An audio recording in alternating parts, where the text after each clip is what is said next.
హనుమంతువాక శాంతికుమారి మృతి కేసు దర్యాప్తు ముమ్మరం చేశారు ఏసీబీ నరసింహమూర్తి. శాంతికుమారితో పాటు మరో 6 ఉన్నారన్నారు. కేసులో పోస్ట్ మార్టం రిపోర్టుతో పాటు దర్యాప్తు చేస్తున్నామని, దీనిపై మరింత సమాచారం మా ప్రతినిధి రాజు అందిస్తారు.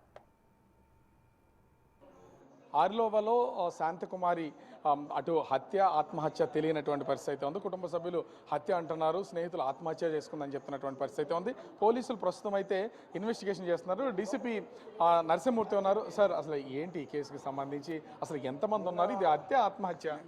నిన్న ఒక రిపోర్ట్ వచ్చింది. ఆర్లోవలో కేసు రిజిస్టర్ చేయడం జరిగింది. అబెట్మెంట్ టు కమిట్ సూసైడ్ అని. పోస్ట్ మార్టం ఇంక్వెస్ట్ చేసి పోస్ట్ మార్టం పంపించాము. పోస్ట్ మార్టం డీటెయిల్స్ అన్ని వివరాలు మీకు ప్రెస్ ముందు పెడతాం. మేము ఆ ప్రాసెస్ అవుతుంది. ఎంతమంది ఉన్నారు సార్ దీని వెనక? అసలు ఎంతమందిని మీరు అదుపులోకి తీసుకున్నారు? అన్ని విషయాలు మీకు చెప్తాం. అక్కడికి వెళ్ళారు, 7 వెళ్ళారు, ఒక ఆమె చనిపోయింది, మిగతా వాళ్ళని అదుపులోకి తీసుకున్నాం. అన్ని విషయాలు మీకు ప్రెస్ మీట్లో చెప్తాం. ఇంకెవరు అమ్మాయిలు ఉన్నారా వీళ్ళతో పాటు? చెప్తాం మీకు అన్ని విషయాలు కూడా. ఒక అమ్మాయి ఉంది, 5 అబ్బాయిలు ఉన్నారు. ఎవరి రోల్ ఏంటనేది మీకు చెప్తాం మేము. సో ప్రస్తుతం అయితే పోలీసులు కేసు ఇన్వెస్టిగేషన్ చేస్తున్నామని చెప్తున్నారు. మొత్తం 7 ఉన్నారు చనిపోయిన అమ్మాయితో కలిపి. అయితే ఇప్పుడు మిగిలినటువంటి 6లో ఒక అమ్మాయి, 5 అబ్బాయిలు ఉన్నారని చెప్తున్నటువంటిది అయితే ఉంది. కేసుకి సంబంధించి పోస్ట్ మార్టం జరుగుతుంది. దీనితో పాటుగా కేసు ఇన్వెస్టిగేషన్ జరుగుతుంది.